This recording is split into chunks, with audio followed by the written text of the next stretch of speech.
मेरी शादी एक मोटी लड़की से होने जा रही थी। उससे बचने के लिए मैंने एक लड़की को पैसे का लालच देकर उससे दिखावे की शादी कर ली और उसे अपने घर ले आया। वह बोली मुझे कपड़े पहनकर सोने की आदत नहीं है। रात को उसके खुले जिस्म पर नजर पड़ते ही मैं बेकाबू हो गया। मैंने उसे 000 देकर कहा, तुम आज रात के लिए मुझे अपनी चू दे दो। उसने झट से मेरे पैंट में हाथ डाल दिया और फिर उसने जोर जोर से जो किया उससे मेरी सा उखड़ने लगी। क्योंकि हेलो दोस्तों, मेरा नाम राज है। मैं सुबह से सड़कों पर मारा मारा फिर रहा हूँ। मुझे एक ऐसी लड़की की तलाश है जो मेरी जिंदगी में उम्मीद की किरण बनकर आए। मैं एक अमीर घर का इकलौता लड़का हूँ। मेरे पापा एक बड़ी कंपनी में सीईओ है। मेरे पास लड़कियों की कोई कमी नहीं है। खूबसूरत लड़कियां मेरे आसपास ही घूमती रहती है। मैं एक बहुत ही दिलफेक इंसान हूँ। जब जिस लड़की पर दिल आ जाता है उससे अपनी जरूर पूरी कर लेता हूँ। पर आज ही मेरी जिंदगी में एक ऐसी दिक्कत हो गई थी जिससे मेरी जिंदगी हमेशा के लिए बदलने वाली थी। मेरी शादी बचपन में ही मेरी माँ की दोस्त सुमित्रा आंटी की बेटी के साथ तय हो चुकी थी। यह उस वक्त की बात है जब हम कोई रईस इंसान नहीं बल्कि मिडिल क्लास फैमिली थे। मेरे पापा की जॉब चली गई थी। घर की हालत बहुत बुरी थी और उस हालत में मेरी माँ की सहेली सुमित्रा आंटी हमारे साथ खड़ी थी। एक दिन उन्होंने मेरी माँ से कहा कि अगर तुम लोग चाहो तो कोई बिजनेस शुरू कर लो, क्योंकि नौकरी तो मिलने से रही पर बिजनेस शुरू करने के लिए भी तो पैसे चाहिए होते हैं। माँ ने कहा, पर हमारे पास तो इतने पैसे भी नहीं हैं कि हम अपना गुजारा तक कर सकें। ऐसे में हम बिजनेस करने के लिए पैसे कहाँ से लाएंगे। लेकिन तभी सुमित्रा आंटी ने मेरे पापा के हाथों में लाख रख दिए और कहने लगी कि जीजा जी, आप इन पैसों से अपना कारोबार शुरू करिए। सुमित्रा आंटी के उन्हीं पैसों से मेरे पापा ने अपना कारोबार शुरू किया था और आज हमारे पास करोड़ों की बिजनेस है। हम तो सुमित्रा आंटी से भी काफी ज्यादा रईस बन गए हैं। लेकिन क्योंकि मुसीबत में उन्होंने हमारा बहुत साथ दिया था, इसलिए मेरी माँ ने भी उन्हें वचन दिया था कि उनकी बेटी से मेरी शादी करवाएंगे। बचपन में तो उनकी बेटी काफी खूबसूरत थी, पर जवान होते होते मोटी होती चली जा रही थी। मैंने उसे कई बार कहा था कि अपनी सेहत का ध्यान रखो, पर वह सुनती ही नहीं थी। मेरी माँ अब भी यही चाहती है कि मैं सुमित्रा आंटी की बेटी काजल से शादी कर लूं, पर मैं काजल से प्यार ही नहीं करता था। इतनी मोटी होने के कारण काजल बदसूरत लगती है और फिर आज तो मेरे पास लड़कियों की कोई कमी ही नहीं है। मैंने अपनी माँ से कहा, सुमित्रा आंटी ने जितने पैसों से आपकी मदद की थी आप उन्हें सूद समेत वापस कर दो ना। आप मुझे कुर्बान क्यों करना चाहती है। पर मम्मी मेरी बात सुनने को तैयार ही नहीं थी। काजल से मेरी शादी की बात पक्की करने के लिए वह सुमित्रा आंटी के घर जाने वाली थी, पर मैं अंदर ही अंदर बहुत परेशान हो गया था। मैं इस शादी से बचना चाहता था और उसका कोई उपाय सोचने लगा। अचानक मेरे दिमाग में एक प्लान आया कि मैं किसी और लड़की से दिखावे वाली शादी कर लूंगा जिससे कि सुमित्रा आंटी अपनी बेटी की शादी मुझसे ना करें। अब इस काम के लिए भी मुझे एक लड़की चाहिए थी। यही सोचकर आज मैं घर से बाहर निकला था। मैं सड़क पर काफी तेज गाड़ी चला रहा था। उस वक्त धीमी धीमी बारिश भी हो रही थी। अचानक मेरी नजर रास्ते पर एक अकेली खड़ी लड़की पर पड़ी। उसे देखकर मेरी हैरत का ठिकाना ना रहा, क्योंकि लड़की एक सफेद साड़ी पहनी हुई थी। मैंने थोड़े आगे जाकर गाड़ी रोक ली। गाड़ी से उतरकर मैं उसके करीब चला गया। उसकी साड़ी बुरी तरीके से भीग चुकी थी, जिसमें से उसका बदन साफ नजर आ रहा था। साड़ी बहुत ही खूबसूरत थी और नेट से बनी हुई थी, पर गीले होने के कारण मुझे उसका जिस्म नजर आ रहा था। मेरी नजर उसके जिस्म पर ही टिक गई थी। अचानक मुझे अपने सामने पाकर वह कहने लगी कि आप कौन है, मेरे सामने क्यों आ गए। लड़की की आवाज में एक कशिश थी। वह बला की खूबसूरत लग रही थी। उसके बाल खुले हुए थे जिसमें से बारिश का पानी टपक रहा था। लड़की की खूबसूरती देखकर मेरे मुंह से तो रस टपकने लगा था। मैंने कहा, हेलो, मेरा नाम राज है। मैं इस शहर के एक बहुत बड़े इंडस्ट्रियलिस्ट का बेटा हूँ। उसने कहा, इसमें मैं क्या कर सकती हूँ। मैंने कहा, देखो, मैं घुमा फिरा कर बात नहीं करना चाहता। मुझे एक लड़की चाहिए उसने कहा, देखो मिस्टर, मैं यहाँ धंधा करने नहीं आई हूँ, मैं अपने घर जा रही हूँ। तुमने शायद मुझे गलत लड़की समझ लिया है। तुम जैसे रईसजादे तो अपने आप को बहुत ज्यादा ओवर स्मार्ट समझते हो। मैंने कहा, तुम मुझे गलत समझ रही हो, मुझे लड़की टाइम पास के लिए नहीं चाहिए। ऐसे ही मेरे आगे पीछे कई लड़कियां घूमती फिरती है। अपने आप को कोई बहुत बड़ी परी ना समझो, मुझे बस एक एक्ट्रेस चाहिए। वह काफी हैरत से मेरी ओर देखने लगी और कहने लगी, मैं कोई एक्ट्रेस नहीं हूँ, मैं तो बस एक मामूली सी लड़की हूँ। मैंने कहा, तुम्हें स्टेज पर नहीं, मेरी जिंदगी में एक्टिंग करनी है और उसके लिए मैं तुम्हें लाख रुपए दूंगा। अब वह मेरी बात बड़े ध्यान से सुन रही थी, फिर पूछने लगी कि कैसी एक्टिंग करनी है। मैंने कहा, तुम्हें मेरी पत्नी होने की एक्टिंग करनी पड़ेगी। उसकी आंखों में कई सारे सवाल थे। मैंने उसको समझाना शुरू किया कि देखो, मेरे घर वालों ने जबरदस्ती मेरी शादी तय कर दी है। मैं उस शादी से बिल्कुल भी खुश नहीं हूँ, इसलिए मैं चाहता हूँ कि तुम मेरे घर चलकर मेरी पत्नी होने की एक्टिंग करो। वह हंसने लगी और कहने लगी, अच्छा, तो शादी से बचने के लिए तुम्हें मेरी मदद चाहिए। मैंने कहा, हाँ, मदद तो चाहिए और इसीलिए तुम्हें 5 लाख देने को तैयार हूँ। लड़की ने कहा, पर मेरी एक शर्त है, तुम मुझे कभी हाथ नहीं लगाओगे। मैंने कहा, घबराओ मत, मेरे पास लड़कियों की कमी नहीं है। बस पब्लिक प्लेस में सबके सामने तुम्हें थोड़ा बहुत हाथ लगाना पड़ेगा ताकि लोगों को शक ना हो जाए। बताओ, तुम्हें मंजूर है? वो बोली, हाँ मंजूर है, पर मुझे यह एक्टिंग कब तक करनी पड़ेगी? मैंने कहा, जब तक मुझे सच में कोई लड़की पसंद ना आ जाए या फिर जब तक काजल की शादी ना हो जाए और मेरी उससे जान छूट जाए। वह हंसने लगी। उससे बात करके लग रहा था कि लड़की काफी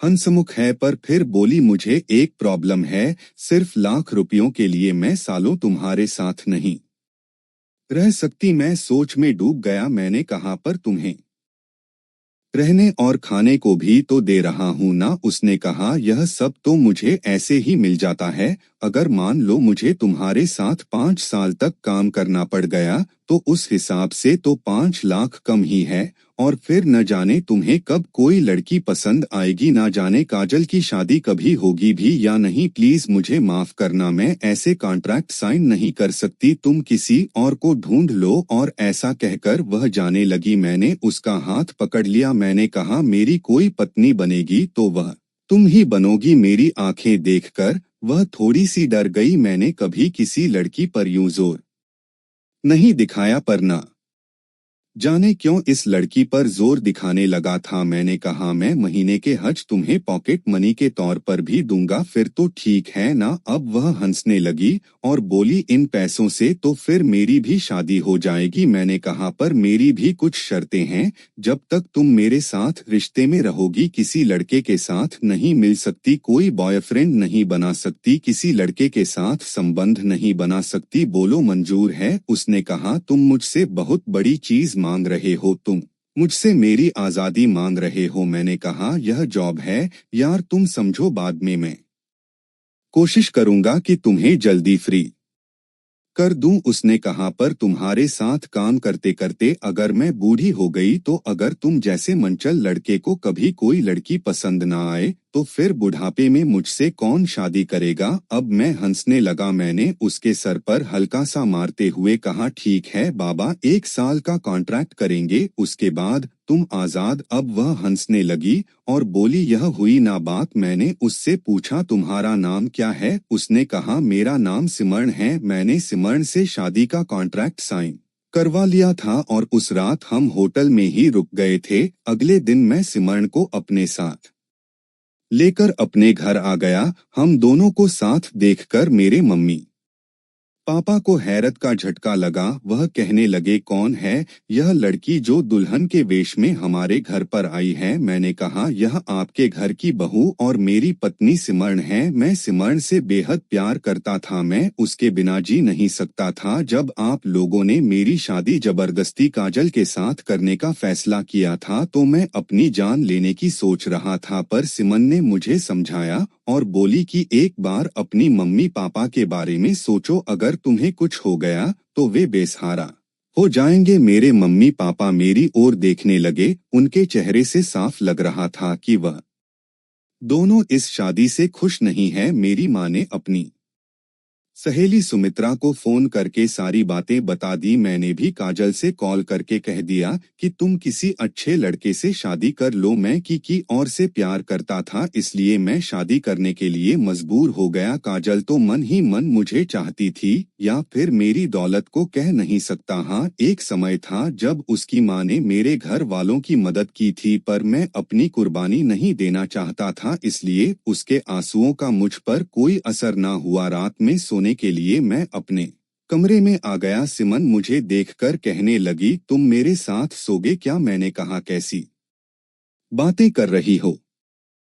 मम्मी पापा घर पर है, अगर हम अलग कमरे में सोएंगे तो उन्हें शक हो जाएगा। मैं उनसे अलग तुम्हें कहीं ले भी नहीं जा सकता। हम दोनों को एक ही साथ एक कमरे में ही रहना होगा और कोई रास्ता नहीं है। उसके चेहरे में परेशानी थी। मैंने कहा, सिमरन घबराओ मत, मैं तुम्हें हाथ भी नहीं लगाऊंगा। उसने कहा, बात यह नहीं है, बात कुछ और ही है। उसकी परेशानी देखकर मैंने पूछा, क्या बात है, मुझे बताओ। वह कहने लगी कि मुझे कपड़े पहनकर सोने की आदत नहीं है, मुझे खुजली होती है। उसकी बात जैसे मेरे दिल पर लगी। वह मेरे साथ बिन कपड़ों के सोना चाहती है, मैं खुद पर कैसे काबू कर 11:16 पाऊंगा। मैं उसे बड़ी गौर से देखने लगा। वह बहुत ही खूबसूरत थी और बाकी लड़कियों से अलग थी। उसका परेशान वाला चेहरा देखकर लग रहा था उसके होठों को अभी चूम लूं। वह इतनी अट्रैक्टिव लग रही थी। मैंने कहा, इसमें समस्या क्या है? तुम कपड़े उतार कर सो जाओ। वह मेरी तरफ ऐसे देख रही थी कि जैसे मुझे खा ही जाएगी। कहने लगी, अरे शर्म करो। मैंने कहा, मैं क्यों शर्म करूं, मैं तो कपड़े पहनकर सोऊंगा। तुम शर्म करो, कपड़े उतार कर तो तुम सोगी। मुझे तो बस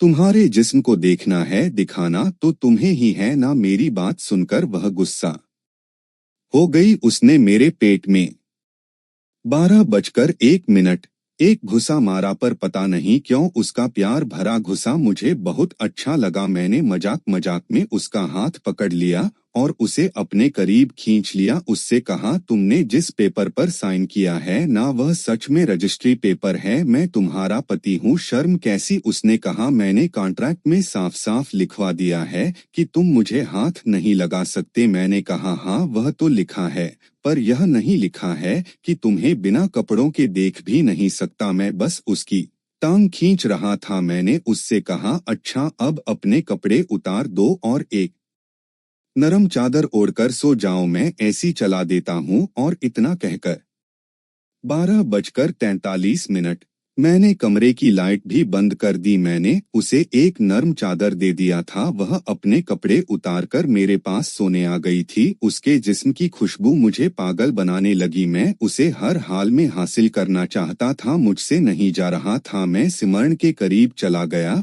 और कहने लगा, यार तुम बिना कपड़ों के सोई हो, मुझसे रहा नहीं जा रहा। मुझे आज के लिए अपनी चू दे दो, मैं तुम्हें 000 दूंगा। उसके बाद तुम्हें कभी हाथ नहीं लगाऊंगा। बस एक रात के लिए मेरी बन जाओ। वह झट से मान गई। यह देखकर मुझे बड़ा झटका लगा कि लड़की तो मेरे लिए तैयार ही बैठी थी। वह फटाक से खड़ी हो गई और अपना चादर हटा दिया।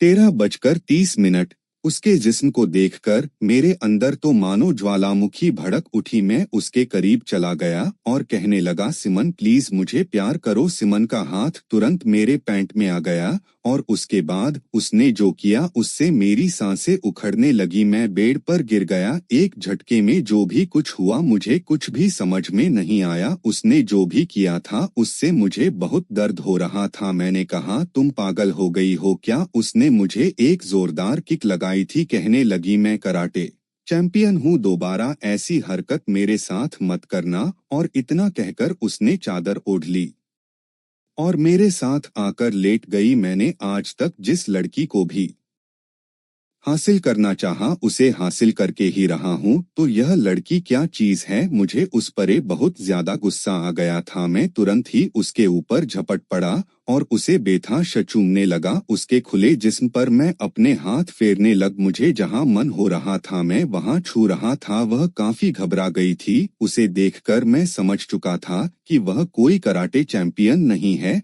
वह तो बस उसने मुझे डराने के लिए कहा था। मैंने उसके होठों पर अपने होठ रख दिए थे और उसे किस किए जा रहा था। मेरे हाथ कभी उसके जिस्म के ऊपर तो कभी नीचे जा रहे थे। मैं उसे हर हाल में आज रात हासिल कर लेना चाहता था उसकी आंखों से। 14:57 आंसू टपकने लगे। वह कहने लगी, मुझे छोड़ दो प्लीज, मुझे छोड़ दो। पर मैं उसकी एक बात ना माना जब तक मैंने अपनी जरूरत पूरी ना कर ली। अगले दिन सिमन मुझसे बात भी नहीं कर रही थी। मुझे एहसास हो चुका था कि कल मेरे अंदर जानवर सवार हो गया था। उसने मुझे किक क्या मार दी। मैं तो बिल्कुल वहशी दरिंदा बन गया था। मैंने उसके जिस्म को जिस तरह से रौंदा था, मैं कोई इंसान तो नहीं हो सकता, मैं एक भेड़िया था जो खरगोश को नोच रहा था। वह फूट फूट कर रो रही थी। मैं उससे कुछ कहता तो जवाब ना देती। अब मुझे घबराहट होने लगी, कहीं उसने मेरी माँ को कुछ कह दिया तो। 15:39 मेरा क्या होगा अगर मेरे मम्मी पापा कमरे में आकर उससे मिलने लगे तो क्या होगा। थोड़ी देर बाद मेरी माँ जोर जोर से दरवाजा खटखटाने लगी। मैं अब बहुत डर रहा था। रात को तो बहुत बहादुर बनकर इसके साथ गलत काम किया और अब मैं क्या करूंगा मेरी समझ में ही नहीं आ रहा था। तब तक मम्मी पापा दरवाजे पर जोर जोर से धक्का देने लगे। मजबूरन मुझे दरवाजा खोलना पड़ा। सिमन एक कोने में बैठी हुई थी। उसकी आंखों में आंसू थे। मेरे मम्मी पापा तो कमरे का यह नजारा देखकर बिल्कुल हैरत में पड़ गए। पापा बोले, तुम दोनों के बीच में कोई झगड़ चल रहा था क्या? दोपहर के 1 बज चुके हैं। हम तुम 16:23 दोनों की शादी का अरेंजमेंट करवाना चाहते थे, इसलिए दरवाजा खटखटा रहे थे। क्या हुआ तुम दोनों के बीच? तभी मेरी माँ सिमन के करीब गई और उसके शरीर के जख्म को देखने लगी। उसकी आंखें बड़ी बड़ी हो गई। माँ मेरी ओर देखने लगी और कहने लगी, यह तुमने इसके साथ क्या किया? सिमन अब जोर जोर से रोती हुई मेरी माँ से लिपट गई और कहने लगी, आंटी इसने मेरे साथ जबरदस्ती की है। इसने मेरे साथ दरिंदों की तरह व्यवहार किया है। मैं कुछ कह पाता इससे पहले कि उसने सारी कहानी मेरे मम्मी पापा से कह दी। उनको तो मानो यकीन ही नहीं हो रहा था। मेरी माँ की आंखों में आंसू आ गए। उन्होंने सिमरन के सामने 17:08 हाथ जोड़ते हुए कहा, इस दरिंदे को मैंने ही जन्म दिया है। बेटा मैं इसकी तरफ से माफी मांगती हूँ और अब तुम दोनों की शादी हो चुकी है तो मैं किसी कॉन्ट्रैक्ट को नहीं मानती। जिसने तुम्हारे साथ इतना बुरा सलूक किया है वह तुमसे माफी भी मांगेगा और तुमसे सच में शादी भी करेगा। और अगर इसे हमारा फैसला मंजूर नहीं है तो यह अभी के अभी घर छोड़कर जा सकता है। मेरे पापा कहने लगे, बिजनेस में भी इसे कोई भी हिस्सा नहीं देंगे। फैसला तुम्हारा है बेटी, तुम इसको जो सजा देना चाहो वह सजा दे सकती हो। शायद हमसे ही कोई चूक हो गई होगी, हम ही इसे अच्छे संस्कार नहीं दे पाए। और इतना कहकर पापा रोने लगे। मेरी आंखों में भी आंसू आ गए। मुझे एहसास हो चुका था कि मैंने इस लड़की के साथ बहुत गलत किया जो मेरी मदद के लिए तैयार हो गई थी। मैंने पापा से कहा, मुझे इस लड़की के साथ शादी मंजूर है, इसलिए नहीं कि मैं आपकी प्रॉपर्टी चाहता हूँ बल्कि इसलिए कि मैं अपने गुनाहों का प्रायश्चित करना चाहता हूँ। मेरे मम्मी पापा हम दोनों को अकेला छोड़कर बाहर चले गए। मैं माफी की उम्मीद से सिमन की ओर देखने लगा। वह जोर जोर से चीखने लगी और कहने लगी कि तुम्हें जरा भी दया नहीं आई। मैं रात भर मिन्नतें करती रही कि मुझे छोड़ दो और तुम मेरे जिस्म को यूं काटते रहे। देखो तुमने मुझे कितने सारे जख्म दिए हैं। जब उसने मुझे अपने जख्म दिखाए तो मेरी आंखों से आंसू आने लगे। मैंने उसके पैर पकड़ लिए। मुझे अपने आप पर घिन आने लगी थी। मैंने आज तक कभी किसी लड़की की मर्जी के खिलाफ उसके साथ ऐसी हरकत नहीं की थी। कहां से मेरे अंदर वह जानवर आ गया? किस बात का गुस्सा था जो मैंने इस लड़की पर उतारा? मैं उसके सामने हाथ जोड़कर अपने पाप के प्रायश्चित का मौका मांगने लगा। सिमन ने मुझे माफ कर दिया था। उसके बाद से मैं सिमन के साथ कभी गिरी हुई हरकत न की। लेकिन आज भी जब मैं उस रात के बारे में सोचता हूँ तो मैं खुद ही डर जाता हूँ कि उसने यह सब कैसे झेला होगा और यूं मेरे अंदर जानवर कैसे हावी हो गया था। शायद हमारा गुस्सा ही हमें कभी कभी बिल्कुल जानवर बना देता है। मेरी किस्मत अच्छी थी कि मुझे पश्चाताप का मौका का मिला था। कमेंट करके जरूर बताइएगा कि आपको यह कहानी कैसी लगी। अगर यह कहानी पसंद आई हो तो हमारी घोर कलयुग चैनल को लाइक करें और अपने दोस्तों के साथ शेयर करें। आगे भी ऐसी रोमांचक कहानियों के लिए हमारे चैनल को सब्सक्राइब करें और बेल आइकन दबाना न भूलें।